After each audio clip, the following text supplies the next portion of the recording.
പരിശുദ്ധാത്മാവേ സഹായക, നിരന്തരമെന്നെ സഹായിക്കണേ.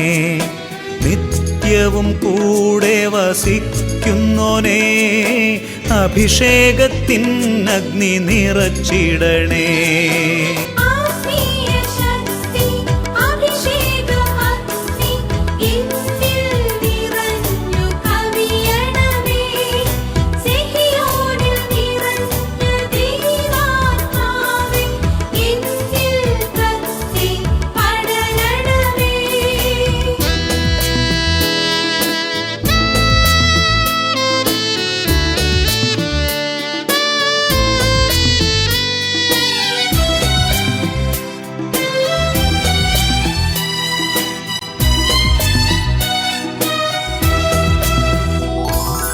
എന്നുള്ളിൽ നിറയുന്ന ദൈവിക ശക്തി ലൗകിക ശക്തിയെ തകർത്തിടുന്നു.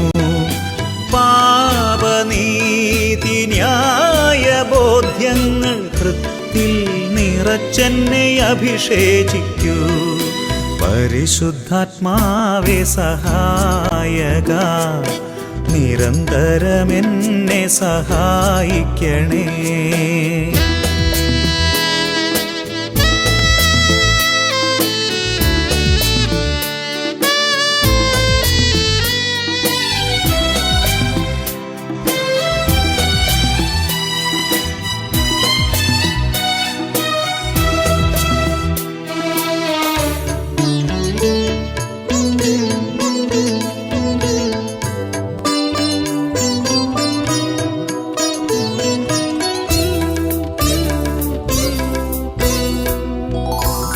വചനം പഠിക്കുവാൻ കൃപ ചൊരിയണമേ, അനുസ്മരിച്ചിടാനും വരമരുളൂ.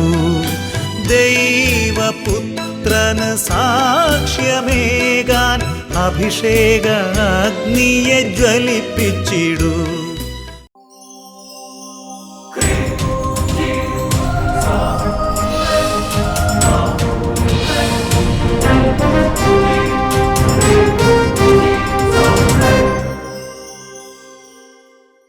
Praise the Lord. Praise the Lord. Hallelujah. Hallelujah.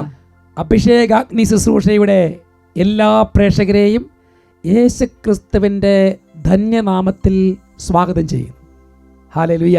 Hallelujah. പ്രിയപ്പെട്ട സഹോദരങ്ങളെ, നമ്മൾ ശുശ്രൂഷയിലേക്ക് പ്രവേശിക്കുന്നതിന് മുമ്പ് ആദ്യം തന്നെ ദൈവം ഒരു കുടുംബത്തിന് പ്രാർത്ഥിച്ചപ്പോൾ അവരുടെ വലിയൊരു പ്രതിസന്ധിയിൽ നിന്ന് എപ്രകാരമാണ് അവരുടെ വലിയൊരു ആഗ്രഹം എപ്രകാരമാണ് സാധിച്ചു കൊടുത്തതെന്ന് നമുക്ക് ശ്രദ്ധിച്ച ശേഷം നമുക്ക് ശുശ്രൂഷയിലേക്ക് പ്രവേശിക്കാം. ഞാൻ കാഞ്ഞിരപ്പള്ളി ചേനപ്പാടി താരകനാട്ടുകുന്നുപള്ളി ഇടവകയിൽ നിന്നാണ് വരുന്നത്. എൻ്റെ മോൾക്ക് വേണ്ടിയാണ് ഞാൻ സാക്ഷ്യം പറയുന്നത്. എൻ്റെ മോളെ ഞാൻ ഉടുപ്പിയിലെ നേഴ്സിങ്ങിന് കൊണ്ടാക്കി. അവിടെ ചെന്ന് ഒരു മാസം കഴിഞ്ഞ് കൊച്ചിൻ്റെ ബ്ലഡ് എടുത്ത് ചെക്ക് ചെയ്തപ്പം കൊച്ചിൻ്റെ പ്ലേറ്റ്ലേറ്റ് 40,000 ഉള്ളൂ. അതിനുശേഷം ഞാൻ ചെത്തിപ്പുഴ ഹോസ്പിറ്റലിൽ കൊണ്ട് കാണിച്ചു. അവിടെ നിന്ന് പറഞ്ഞു വില്ലുവേഴ്സിൽ കൊണ്ട് കാണിക്കാൻ പറഞ്ഞു. അവിടെ കാണിച്ചു. അവിടെ ചെന്നപ്പം ഡോക്ടർ പറഞ്ഞു കൊച്ചിൻ്റെ മരുന്ന് എടുത്ത് ടെസ്റ്റ് ചെയ്തെങ്കിൽ അതെന്ത് രോഗമാണ് കണ്ടുപിടിക്കാൻ പറ്റുള്ളൂ എന്ന് പറഞ്ഞു. ഞാൻ അന്നേരം ഇപ്പോൾ പ്രാർത്ഥിച്ചു. അവസാനം കാഞ്ഞിരപ്പള്ളിയിലെ സാംസൺ അച്ഛൻ കാഞ്ഞിരപ്പള്ളി വന്നപ്പം അച്ഛൻ്റെ അടുത്ത് പോയി ഞാൻ പ്രാർത്ഥിച്ച് വിവരം പറഞ്ഞ് അച്ഛനൊന്നും പറഞ്ഞില്ല. അത് കഴിഞ്ഞ് ഇവിടെ അച്ഛൻ വരുന്നത് കേട്ടപ്പോൾ അച്ഛൻ സാംസൺ അച്ഛൻ്റെ അടുത്ത് ഇവിടെ വന്ന് ഞാൻ പ്രാർത്ഥിച്ചു. അച്ഛനോട് ഞാൻ പറഞ്ഞു, അച്ഛാ എനിക്ക് ഒരു കൊച്ചിൻ്റെ പ്ലേറ്റ്ലേറ്റ് ഉയർന്നു വരും എന്നൊരു വാക്ക് എനിക്ക് താ. അപ്പോൾ അച്ഛൻ പറഞ്ഞു സമാധാനമായിട്ട് പൊക്കോളാൻ പറഞ്ഞു. അത് കഴിഞ്ഞ് 2 ആഴ്ച കഴിഞ്ഞപ്പം കൊച്ച് അവിടെ നിന്ന് വിളിച്ചു. കൊച്ചിൻ്റെ മൂക്കിൽ കൂടെയും വായിക്കൂടെയും ബ്ലഡ് വരുന്നു. ഞങ്ങൾ പെട്ടെന്ന് അവിടെ ചെന്ന് കഴിഞ്ഞാൽ അവിടെ നല്ലൊരു മെഡിക്കൽ കോളേജിൽ കാണിച്ചു. അവിടെ ബ്ലഡ് ടെസ്റ്റ് ചെയ്യാൻ കൊടുത്തേച്ച് ഞങ്ങൾ ഉടനെ അമൃതയിലേക്ക് പോന്നു. അവിടെ വന്നു കഴിഞ്ഞപ്പം ഡോക്ടറോട് വിവരം പറഞ്ഞു. ഡോക്ടർ എല്ലാം നോക്കിക്കഴിഞ്ഞും പറഞ്ഞു കൊച്ചിനെ അഡ്മിറ്റ് ആക്കണം, ബ്ലഡ് കയറ്റണം ഇങ്ങനെ പറഞ്ഞു. പക്ഷേ ആ മിനിറ്റ് അതുവരെ കൊച്ചിന് 60,000 ഉള്ളായിരുന്നു. അവിടെ ഉടുപ്പി മംഗലാപുരത്ത് ടെസ്റ്റ് ചെയ്തപ്പോഴും കൊച്ചിന് 60,000 ഉള്ളായിരുന്നു. ഇവിടെ വന്ന് ഡോക്ടർ ഒന്നുകൂടെ ഒന്ന് ബ്ലഡ് ടെസ്റ്റ് ചെയ്യാൻ പറഞ്ഞു അമൃതയെന്ന്. ബ്ലഡ് ടെസ്റ്റ് ചെയ്ത് കഴിഞ്ഞപ്പോൾ അത് 2.25 ലക്ഷത്തിന് മുകളിലാക്കി ദൈവം തന്നെ അനുഗ്രഹിച്ചു. കർത്താവ് ഒരു വലിയൊരു മിറക്കൾ കൊടുത്ത് അനുഗ്രഹിച്ചു. ഇപ്പൊ കുഴപ്പമില്ല, ഓക്കെ അല്ലേ? നല്ല ഒരു കുഴപ്പമില്ലാതെ വിധം അത് കയറി പോന്നു. 2 കരങ്ങൾ ഉയർത്തി കൈയടിച്ച് കർത്താവിനെ ആരാധിക്കാം. തപ്പുകളാലെ കിന്നരമോടെ സ്തുതിച്ചിടുക മനമേ. തപ്പുകളാലെ കിന്നരമോടെ സ്തുതിച്ചിടുക മനമേ. ആകുലമെല്ലാം ആനന്ദമായി സ്തുതിച്ചിടുക മനമേ. സ്തുതിച്ചിടുക മനമേ. ഹല്ലേലൂയ, ഹല്ലേലൂയ, ഹല്ലേലൂയ, ഹല്ലേലൂയ. പ്രിയപ്പെട്ട ദൈവമക്കളെ, ഇതുപോലെ പല വിധത്തിൽ രോഗങ്ങൾ, അസ്വസ്ഥതകൾ, തടസ്സങ്ങൾ, ബന്ധനങ്ങൾ, ഇങ്ങനെ ഒത്തിരിയേറെ വേദനയോടെ ഇരിക്കുന്ന ദൈവമക്കളെ കർത്താവ് ഈ രാത്രിയിൽ സന്ദർശിക്കുന്ന സമയമാണ് അഭിഷേകാഗ്നി. നമുക്ക് ഒരുമിച്ച് എല്ലാവർക്കും വേണ്ടി പ്രാർത്ഥിക്കാം. ഇന്ന് ഈ ശുശ്രൂഷയിൽ പങ്കുചേരുന്ന ഏത് ദേശത്തും രാജ്യത്തും ഇരുന്ന് ശുശ്രൂഷ കൂടുന്നോ അവരെല്ലാം കർത്താവ് അനുഗ്രഹിക്കട്ടെ. എഴുന്നേറ്റ് നിൽക്കാം, എല്ലാവരും എഴുന്നേറ്റ് നിൽക്കാം. എഴുന്നേറ്റ് നിന്ന് 2 കരങ്ങൾ ഉയർത്തി പിടിക്കുക. 2 കരങ്ങൾ ഉയർത്തി സ്വരമുയർത്തി ഉച്ചത്തിൽ സ്തുതിക്കണം. ഹല്ലേലൂയ, ഹല്ലേലൂയ, സ്വരമുയർത്തി സ്തുതിക്കട്ടെ, ശക്തിയോടെ സ്തുതിക്കുക. ഉച്ചത്തിൽ വിളിക്കുന്നു, പോരാ, ശക്തിയോടെ. സർവശക്തനായ ദൈവം നമ്മുടെ കൂടെയുണ്ട്. ഉച്ചത്തിൽ വിളിച്ച് പ്രാർത്ഥിക്കട്ടെ. സർവശക്തൻ കൂടെയുണ്ട്, ദൈവശക്തി എന്നിലുണ്ട്. ദൈവ പൈതൽ ഞാൻ ഭയപ്പെടില്ല, അത്യുന്നതൻ കരം കൂടെയുണ്ട്. കരമടിച്ച് സർവശക്തൻ കൂടെയുണ്ട്, ദൈവശക്തി എന്നിലുണ്ട്. ദൈവ പൈതൽ ഞാൻ ഭയപ്പെടില്ല, അത്യുന്നതൻ കരം കൂടെയുണ്ട്. താതന്റെ വാഗ്ദാനമേ പരിശുദ്ധ റൂഹായേ, അഭിഷേകം. താതന്റെ വാഗ്ദാനമേ പരിശുദ്ധ റൂഹായേ, ഉന്നത ശക്തിയെ നിത്യസഹായക ഞങ്ങളിൽ നിറയണമേ. കരങ്ങളടിച്ച് പാടാം. ഉന്നത ശക്തിയെ നിത്യസഹായക ഞങ്ങളിൽ നിറയണമേ. കരങ്ങൾ താഴ്ത്തി ഇരു സൈഡിലേക്ക് കരങ്ങളടിച്ച് എല്ലാവരും പാടി ആരാധിച്ച് പ്രാർത്ഥിക്കണം. ദൈവത്തിന് അത്ഭുത ശക്തി, പരിശുദ്ധാത്മ അഭിഷേകം കുടുംബങ്ങളിൽ വ്യാപരിക്കട്ടെ, രോഗികളിൽ വ്യാപരിക്കട്ടെ. പൈശാചിക പീഡകളിൽ നിന്നും ബന്ധനത്തിൽ നിന്നും പരിശുദ്ധാത്മാവ് സകല മക്കളെയും വിട്ടുവിക്കട്ടെ. അത്ഭുത ഡെലിവറൻസ്, അത്ഭുത സൗഖ്യം, അത്ഭുത വിടുതൽ സംഭവിക്കട്ടെ. മോശയിൽ നിറഞ്ഞ ദൈവത്തിൽ കരമടിച്ച് അഭിഷേകമായി നിറഞ്ഞിടട്ടെ. പാടാം. മോശയിൽ നിറഞ്ഞ ദൈവത്തിൽ ശക്തി അഭിഷേകമായി നിറഞ്ഞിടട്ടെ. സൈന്യത്തിൻ മുൻപിൽ ആഴിതൻ നടുവിൽ അത്ഭുതങ്ങൾ ചെയ്തൊരു ആത്മശക്തി. കരമടിച്ച് സൈന്യത്തിൻ മുൻപിൽ ആഴിതൻ നടുവിൽ അത്ഭുതങ്ങൾ ചെയ്തൊരു ആത്മശക്തി. കരമുയർത്തിയടിച്ച് താതന്റെ വാഗ്ദാനമേ പരിശുദ്ധ റൂഹായേ, താതന്റെ വാഗ്ദാനമേ പരിശുദ്ധ റൂഹായേ, ഉന്നത ശക്തിയെ നിത്യസഹായക ഞങ്ങളിൽ കരമുയർത്തിയടിച്ച് ഉന്നത ശക്തിയെ നിത്യസഹായക ഞങ്ങളിൽ നിറയണമേ. കരങ്ങൾ വീശി ഞങ്ങളിൽ ഹല്ലേലൂയ, ഹല്ലേലൂയ, ഹല്ലേലൂയ, ഹല്ലേലൂയ, ഹല്ലേലൂയ, ഹല്ലേലൂയ. സ്വരമുയർത്തി സ്തുതിക്കട്ടെ, സ്തുതിക്കട്ടെ, സ്തുതിക്കട്ടെ. എല്ലാ രോഗികളും സൗഖ്യം പ്രാപിക്കട്ടെ, എല്ലാ ബന്ധന കെട്ടുകളും അഴിയട്ടെ, എല്ലാ പൈശാചിക പീഡകളും വിട്ടുമാറി പോകട്ടെ. കുടുംബങ്ങളിലേക്ക് ദൈവ ശക്തി ഇറങ്ങട്ടെ. മദ്യപാനം അതുപോലെ പല ദുശീലങ്ങൾ അടിപൊളിയിരിക്കുന്ന വിടുതൽ പ്രാപിക്കട്ടെ. കണ്ണീരോടെ പ്രാർത്ഥിക്കുന്നവർ, വീടില്ലാത്തവർ, ജോലിയില്ലാത്തവർ, മക്കളില്ലാത്തവർ, സകല കുടുംബങ്ങളിലേക്കും ദൈവ ശക്തി ഇപ്പോൾ വ്യാപരിക്കട്ടെ. എല്ലാ അന്ധകാരങ്ങൾ പീഡകൾ വിട്ടുമാറി പോകട്ടെ, സാത്താൻ ശക്തി വിട്ടുമാറി പോകട്ടെ. കരങ്ങൾ ഉയർത്തി ഉച്ചത്തിൽ വിളിക്കുന്നു, യേശുവേ, യേശുവേ, പ്രാർത്ഥിക്കുന്നു. യേശുവേ, യേശുവേ, യേശുവേ, ഈശോയെ യേശുവേ, തൊട്ടനുഗ്രഹിക്കണമേ കർത്താവേ. പ്രാർത്ഥിക്കുന്നു. ജീസസ്. കരങ്ങൾ കൂപ്പി ഒരു നിമിഷം നമുക്ക് പ്രാർത്ഥിക്കാം. ഈശോ ഈ രാത്രിയിൽ നിങ്ങളെല്ലാവരും അനുഗ്രഹിക്കട്ടെ. പരിശുദ്ധാത്മാവിൻ്റെ വലിയ സാന്നിധ്യം നമ്മുടെ ഭവനങ്ങൾ നിറയട്ടെ. കർത്താവെ, ഞങ്ങൾ ഇപ്പോൾ ഈ ശുശ്രൂഷയിൽ പങ്കുചേരുമ്പോൾ തന്നെ ഞങ്ങളുടെ 5 നിയോഗങ്ങൾ ഇപ്പോൾ ഈ ശുശ്രൂഷയിൽ സമർപ്പിച്ച് പ്രാർത്ഥിക്കുകയാണ്. ഈ ശുശ്രൂഷ അവസാനം നടക്കുന്ന ആരാധനയിൽ ഞങ്ങൾ സമർപ്പിക്കും. ഞങ്ങൾക്കത് സാക്ഷ്യമായി ഈ ശുശ്രൂഷയിൽ തന്നെ പറയാൻ തക്ക വിധത്തിൽ അവിടെ ഞങ്ങൾ അനുഗ്രഹിക്കണമേ എന്ന് ഈശോയെ ഞങ്ങൾ പ്രാർത്ഥിക്കുന്നു. ആമേൻ. ആമേൻ. Praise the lord. Praise the lord. ഹല്ലേലൂയ. ഹല്ലേലൂയ. ഹല്ലേലൂയ. ഹല്ലേലൂയ. ശാന്തമായി എവിടെയെങ്കിലും കസാരയിലേക്ക് ഇരുന്ന് സ്വസ്ഥമായിട്ട് കുറച്ച് സമയം വചനം കേൾക്കാം. കർത്താവ് നമ്മളെ അനുഗ്രഹിക്കുന്ന സമയമാണ്. ഹല്ലേലൂയ. ഹല്ലേലൂയ. പ്രിയപ്പെട്ട സഹോദരങ്ങളെ, ഇന്ന് എന്ത് വിഷയത്തെക്കുറിച്ച് സംസാരിക്കണമെന്ന് പരിശുദ്ധാത്മാവിൻ്റെ സന്നിധിയിൽ പ്രാർത്ഥിച്ചപ്പോഴെന്ന് കുറേ ദിവസങ്ങളായിട്ട് ഞാൻ അഭിഷേകാഗ്നിക്ക് വേണ്ടി ഒരുങ്ങുകയാണ്. ആ സമയം പരിശുദ്ധാത്മാവ് പറഞ്ഞൊരു സംഭവം ഇതാണ്: അഗ്നി പരീക്ഷകളും തകർച്ചകളും ഉണ്ടാകുമ്പോൾ നാം എന്ത് ചെയ്യണം എന്ന് പറഞ്ഞാൽ, നമുക്ക് പല വിധത്തിൽ പരീക്ഷണങ്ങളുണ്ടാകും, ചിലർക്ക് തകർച്ചകളുണ്ടാകും. ഇപ്പോൾ നമ്മൾ ആ സമയത്ത് കർത്താവിനെ അങ്ങനെ വരുന്ന സമയത്ത് ശരിക്കും നമ്മൾ പലപ്പോഴും ഞെരുങ്ങിപ്പോവും, ഒന്നും ഇടമല്ല തിരിയാൻ പറ്റാതെ പോകും. അപ്പോൾ കർത്താവ് പറയുകയാണ്, ആ സമയത്താണ് നമ്മൾ തീക്ഷ്ണമായി പ്രാർത്ഥിക്കേണ്ടത്. സംഗീത പുസ്തകത്തിൽ 27 അധ്യായം 5 തിരുലിഖിതം: ക്ലേശകാലത്ത് അവിടുന്ന് തൻ്റെ ആലയത്തിൽ എനിക്ക് അഭയം നൽകും, തൻ്റെ കൂടാരത്തിനുള്ളിൽ എന്നെ ഒളിപ്പിക്കും, എന്നെ ഉയർന്ന പാറമേൽ നിർത്തും. പ്രിയപ്പെട്ട ദൈവമക്കളെ, ഇപ്പോൾ ദൈവജനത്തിൻ്റെ പ്രശ്നങ്ങൾ എന്താണെന്ന് ചോദിച്ചാൽ, കടബാധ്യതകൾ, ഞെരുക്കങ്ങൾ, കുടുംബത്തിൽ പ്രശ്നം, സാമ്പത്തിക ക്ലേശങ്ങൾ, മദ്യപാനം, അതുപോലെ ഇന്ന് വലിയൊരു അഗ്നി പരീക്ഷണം എന്താണെന്ന് ചോദിച്ചാൽ മാതാപിതാക്കൾ മക്കളെക്കുറിച്ചുള്ള വലിയ ഉത്കണ്ഠകളാണ്.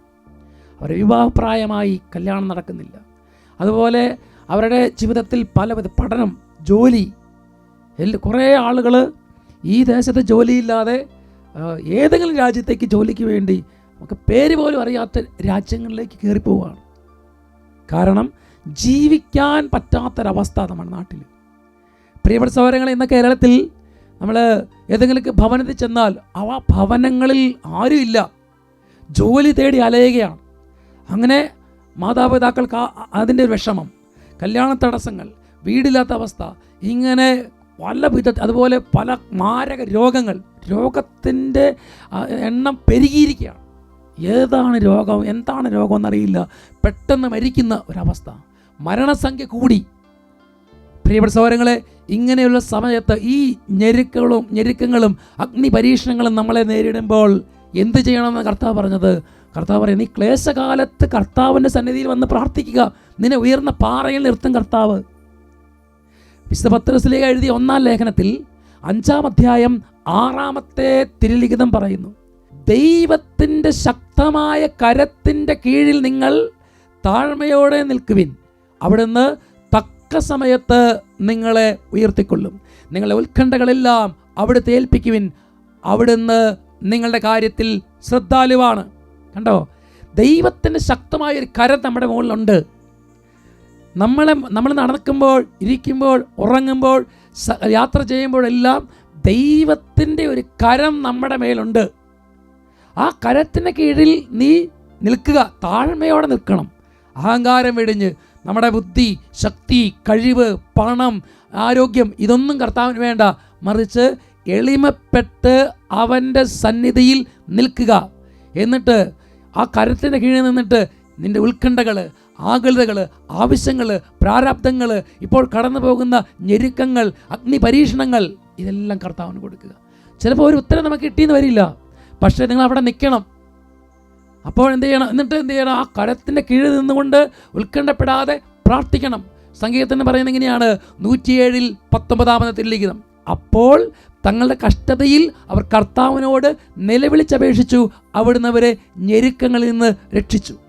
പരിശുദ്ധാത്മാവ് എനിക്ക് തന്ന ഒരു വിഷയം ഇതാണ്: നിങ്ങൾ അഗ്നി പരീക്ഷകളുണ്ടാകുമ്പോൾ, ഞെരുക്കങ്ങളുണ്ടാകുമ്പോൾ കർത്താവിൻ്റെ സന്നിധിയിൽ താഴ്മയോടെ നിന്ന് പ്രാർത്ഥിക്കാൻ നീ ദൈവജനത്തോട് പറയുക. ഞാൻ അവർക്ക് വേണ്ടി അത്ഭുതങ്ങളും അടയാളങ്ങളും പ്രവർത്തിക്കും, അവിടെ രോഗികളെ ഞാൻ സുഖപ്പെടുത്തും, അവരുടെ കുടുംബങ്ങളിൽ തടസ്സങ്ങൾ മാറും, വിവാഹ തടസ്സം മാറും, മക്കൾ ജനിക്കും. കാരണം ദൈവത്തിൻ്റെ വചനം സത്യമാണ്. ദൈവത്തിൻ്റെ വചനം സത്യമാണ്. ദൈവം എന്ന് പറയുന്നത് നമ്മൾ ചുമ്മാ വെറുതെ വെള്ളത്തിൽ വരച്ച വരയല്ല, അത് അൾട്ടിമേറ്റായിട്ട് സത്യമാണ്. യേശു ക്രിസ്തു നമ്മുടെ രക്ഷകനും നാഥനുമായി നമ്മുടെ മധ്യത്തിലുണ്ട്. ഈ വചനം കേൾക്കുമ്പോൾ ആ കേട്ടുകൊണ്ടിരിക്കുന്നവരെ ഈശോ കാണുന്നു. പ്രിയപ്പെട്ട സഹോദരങ്ങളെ, നമുക്ക് ചിലപ്പോൾ പലപ്പോഴും ചിലപ്പോൾ ഒന്നും പറയാൻ പറ്റത്തില്ല. എന്ത് സംഭവിക്കും, എങ്ങനെയാവും. ചിലപ്പോൾ നമുക്ക് പ്രാർത്ഥനയുണ്ട്, അല്ലെങ്കിൽ മുമ്പോട്ട് പോകാനൊക്കെ പറ്റുന്നുണ്ട്. പക്ഷേ ഉള്ളിൽ ഒരു ആനന്ദം, പുറമേ നോക്കുമ്പോൾ എല്ലാവരും സന്തോഷം. ഇപ്പോൾ ചിലരെ കാണുമ്പോൾ അവരെ ഭയങ്കര സന്തോഷിച്ച് ചിരിച്ച് ആസ്വദിച്ച് വർത്തമാനം പറയും. പക്ഷെ അവർ ഡീറ്റെയിൽ ആയിട്ട് സംസാരിക്കുമ്പോൾ അവർ ശക്തമായിട്ട് അവരുടെ ജീവിതത്തിൽ ഒത്തിരിയേറെ വേദന. പ്രിയപ്പെട്ട സഹോദരങ്ങൾ, നമുക്കെല്ലാവർക്കും അറിയാം, വിശുദ്ധ മദർ തെരേസയെ എല്ലാവർക്കും അറിയാം, ഭയങ്കര ഇഷ്ടമാണ്. മദർ തെരേസയുടെ ജീവിതം വായിച്ചു നോക്കുമ്പോൾ ഏതാണ്ട് മദർ തെരേസ ഒത്തിരി ചാരിറ്റി പ്രവർത്തനങ്ങൾ ചെയ്യുന്നു, പാവങ്ങളെ നോക്കുന്നു. അതുപോലെ ഒത്തിരിയേറെ ആളുകൾക്ക് അമ്മയായിരുന്നു, സ്നേഹത്തിൻ്റെ അമ്മ.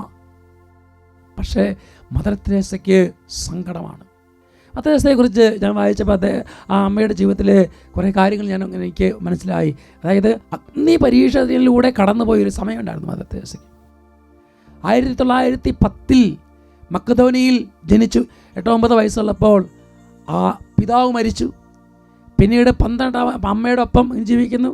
12-ാമത്തെ വയസ്സായപ്പോൾ മദർ തെരേസയ്ക്ക് അല്ലെങ്കിൽ തെരേസയ്ക്ക് ഉള്ളിലൊരു വിളി കിട്ടുകയാണ്. കർത്താവ് തന്നെ സന്യാസത്തിലേക്ക് വിളിക്കുന്നു. അങ്ങനെ അതിനെ വെച്ച് പ്രാർത്ഥിച്ച് 18-ാമത്തെ വയസ്സിൽ സന്യാസഭ തീരും. അങ്ങനെ സന്യാസഭ ചേർന്ന് കൽക്കട്ടയിലെത്തും. അവിടെ ഇങ്ങനെ ഓരോ കാര്യങ്ങൾ ചെയ്തുകൊണ്ടിരിക്കുന്ന സമയത്ത് ഡാർജിലിംഗിലേക്കൊരു ആനുവൽ റിട്രീറ്റിന് വേണ്ടി പോവുകയാണ്, വാർഷിക ധ്യാനത്തിന് വേണ്ടി പോവുകയാണ്. ആ യാത്രയിൽ മദർ തെരേസയ്ക്ക് വിളിക്കുള്ളിലെ ഒരു വിളി തിരിച്ചറിയുകയാണ്. എൻ്റെ വിളി കർത്താവ് വേറൊരു ദൗത്യം ഏൽപ്പിക്കുകയാണ്. നീ കൽക്കട്ടയിലെ തെരുവിലേക്ക് ഇറങ്ങി പാവങ്ങൾക്ക് വേണ്ടി അവരുടെ അമ്മയാകുക. അങ്ങനെ അത് മനസ്സിൽ വെച്ച് അങ്ങനെ അതിനുവേണ്ടി പ്രാർത്ഥിച്ച് വത്തിക്കാനിൽ ചെന്ന് മാർപ്പാപ്പയെ കണ്ട് മാർപ്പാപ്പയിൽ നിന്ന് അംഗീകാരം വാങ്ങിച്ച് ആ അമ്മ വീണ്ടും കൽക്കട്ടയിൽ തിരിച്ചു വരുമ്പോൾ കയ്യിൽ 5 രൂപ മാത്രം. 1948 ഡിസംബറിലാണ് 5 രൂപയും കൊണ്ട് ഇറങ്ങുന്നത്. അതിനുശേഷം 1950 മിഷണറീസ് ഓഫ് ചാരിറ്റി എന്ന സന്യാസ സഭ തുടങ്ങുമ്പോൾ വെറും 12 അംഗങ്ങൾ മാത്രമാണുള്ളത്. എന്നാൽ മദർ മരിക്കുമ്പോൾ 4000 അംഗങ്ങളുണ്ട്. അങ്ങനെ ഏതാണ്ട് ഈ 125 രാജ്യങ്ങളിൽ സഭ പടർന്ന് പന്തലിച്ചു. 50 വർഷത്തെ ഒരു എക്സ്പീരിയൻസ്, 50 വർഷങ്ങളായിട്ട് ഈ അമ്മ ഈ മിഷണറീസ് ഓഫ് ചാരിറ്റി അങ്ങനെ ആ പ്രവൃത്തി ചെയ്തുകൊണ്ടിരിക്കുകയാണ്. പ്രിയപ്പെട്ട സഹോദരങ്ങളെ, ഈ 50 വർഷങ്ങളിലും ഈ അമ്മയ്ക്ക് സ്പിരിച്വലായിട്ട് ഒരു സ്പിരിച്വൽ ഡാർക്ക്നെസ് എന്ന് പറഞ്ഞാൽ ആത്മീയ ജീവിതത്തിൽ സന്തോഷമില്ല. പലപ്പോഴും പ്രാർത്ഥിക്കാൻ പോകും, പള്ളിയിലേക്കും വിസ്മാനം അർപ്പിക്കും, ദീപികാരണത്തിന് മുമ്പിലിരിക്കും, അവിടെ നിന്നും ഒരു സന്തോഷമോ ഒരു ദൈവാനുഭവമോ കിട്ടുന്നില്ല. അങ്ങനെ ഒരു സ്പിരിച്വൽ ഡ്രൈനെസ് അനുഭവിക്കുകയാണ്. സന്തോഷം തോന്നുന്നില്ല. ഇടയ്ക്ക് എപ്പോഴോ ഒരു വിശുദ്ധ കുർബാനയിൽ എന്തോ ചെറിയൊരു അനുഭവം അല്ലാതെ വേറൊന്നുമില്ല. ആമ ചിന്തിക്കുകയാണ്, ഞാനിതെല്ലാം ചെയ്ത് കൂട്ടി, എന്തിനത് ചെയ്യുന്നു, എന്തിന് ഞാൻ ചെയ്യുന്നു, എനിക്കൊരു സന്തോഷം ഉള്ളിൽ കിട്ടുന്നില്ല.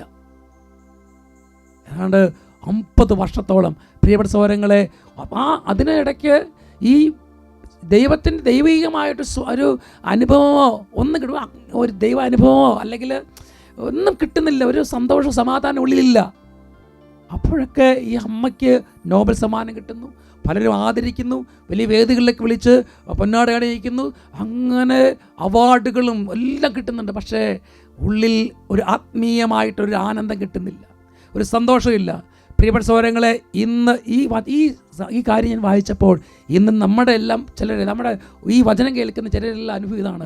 പള്ളിയിൽ പോകുന്നു, പ്രാർത്ഥിക്കുന്നു, വചനം കേൾക്കുന്നു, ശുശ്രൂഷ പങ്കുചേരുന്നു, അവിടെ പോയ അനുഗ്രഹം കിട്ടും, ഇവിടെ പോയ അനുഗ്രഹം കിട്ടും. അങ്ങനെ സെൻറ്ററുകൾ, വൈദികർ, പ്രാർത്ഥനകൾ ഇതെല്ലാം നടത്തിയിട്ടും നമ്മുടെ ജീവിതത്തിൽ സങ്കടം മാറുന്നില്ല, ദുരിതം മാറുന്നില്ല, ദുഃഖം മാറുന്നില്ല. അപ്പോൾ നിങ്ങൾ ചോദിക്കും, ദൈവമുണ്ടോ?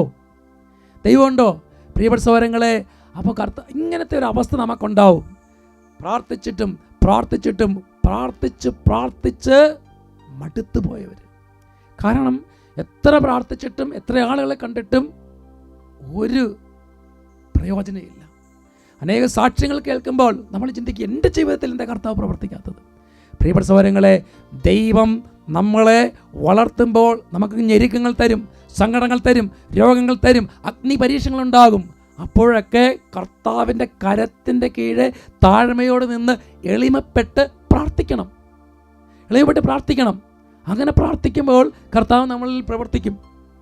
ചിലർ പറയല്ലേ, ഞാൻ ഇത്ര വർഷം പ്രാർത്ഥിച്ചു ഒരു കുഞ്ഞിന് വേണ്ടി. എന്നോട് പറഞ്ഞിട്ടുണ്ട്, കുഞ്ഞിന് വേണ്ടി എത്ര വർഷം പ്രാർത്ഥിച്ചു, എന്താ അച്ഛൻ എനിക്ക് തരാത്തത്? എന്നെ എന്തിനാ കർത്താവ് അങ്ങനെ പരീക്ഷിക്കുന്നത്? വാടക വീട്ടിൽ കിടന്നിട്ട് ഒരു വീടിന് വേണ്ടി ദാഹിച്ച് പ്രാർത്ഥിച്ചിട്ട് എല്ലാവർക്കും കൊടുക്കുന്നുണ്ടല്ലോ, എനിക്കെന്താ കിട്ടാത്തത്?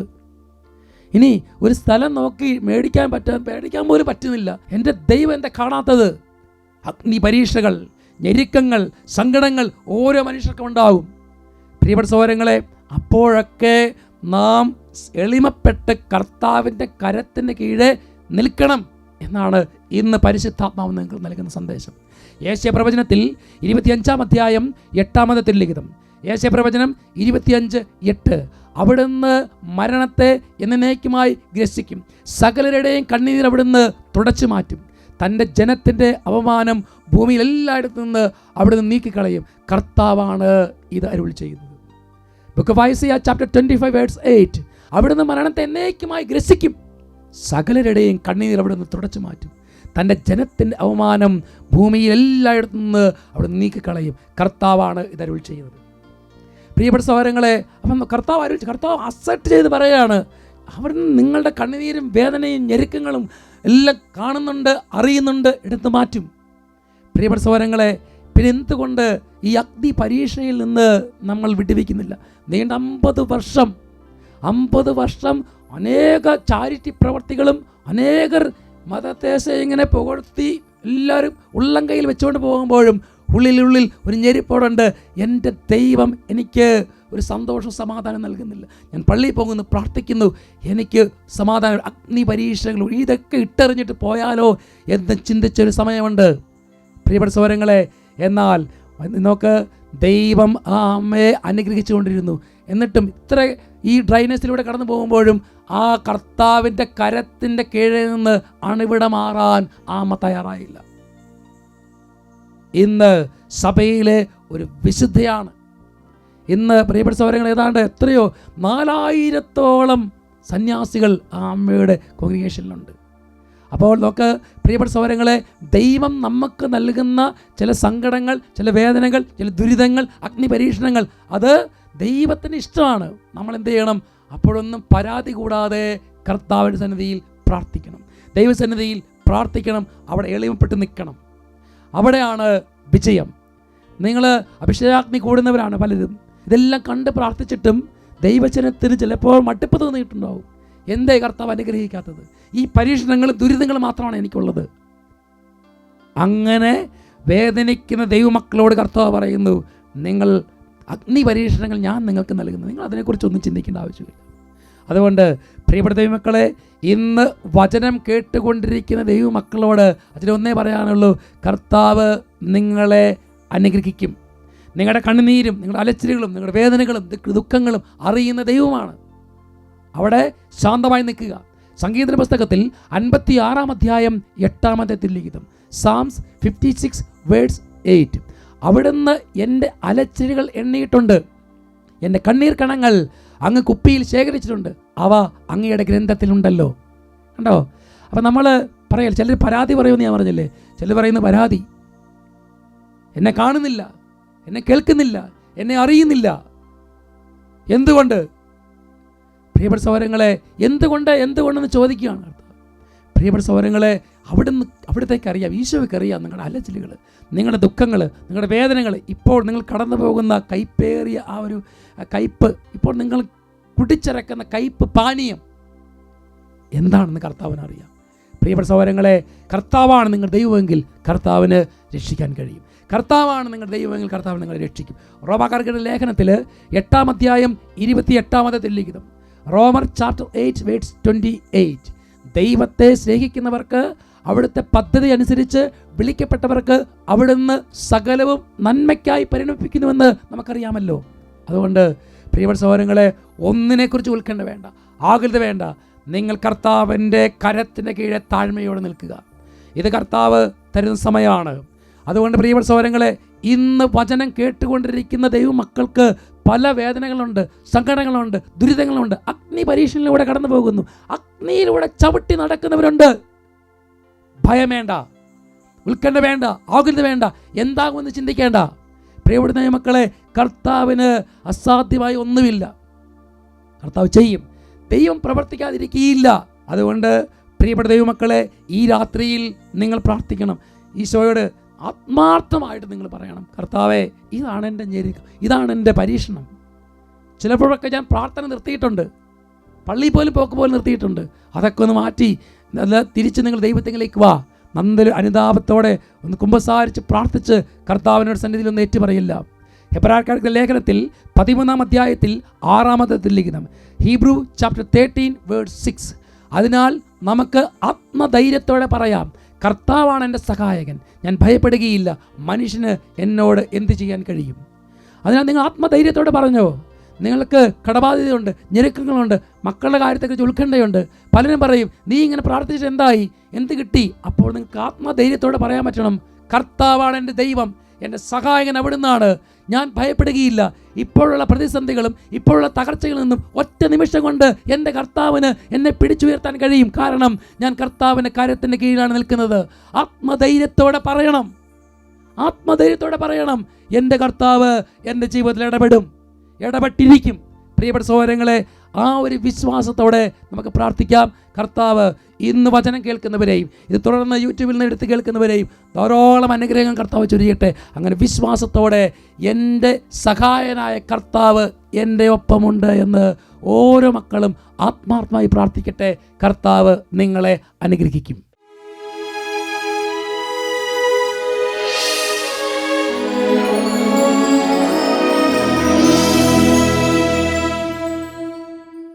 പ്രിയപ്പെട്ട ദൈവമക്കളെ, കർത്താവിൻ്റെ സന്നിധിയിൽ നമ്മുടെ എല്ലാ സങ്കടങ്ങളും സമർപ്പിച്ച് പ്രാർത്ഥിക്കാം.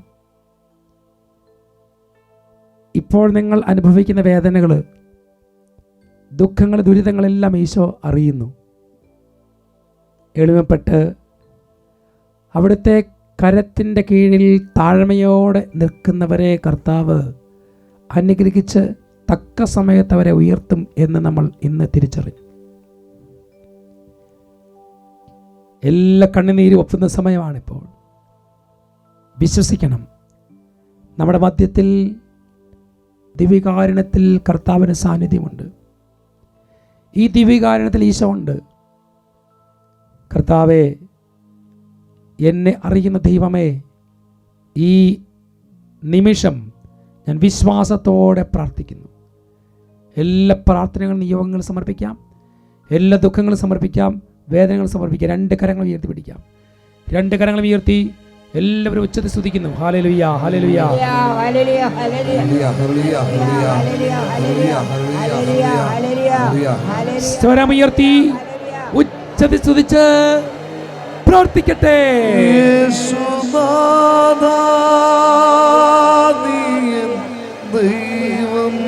സ്വരമുയർത്തി സങ്കടങ്ങൾ മാറട്ടെ, രോഗികൾ സൗഖ്യം പ്രാപിക്കട്ടെ, കണ്ണുനീരൊപ്പട്ടെ, തടസ്സങ്ങൾ മാറട്ടെ, ഹൃദയത്തിന്റെ ഭാരങ്ങൾ നീങ്ങട്ടെ, ബാലികാ ബാലവർ അനുഗ്രഹിക്കട്ടെ, യുവതിവാക്യമാർ അനുഗ്രഹിക്കട്ടെ. എല്ലാവരും കർത്താവിനെ കുറിച്ച് എന്റെ കോട്ടയും നീ മാത്രമേ, എന്റെ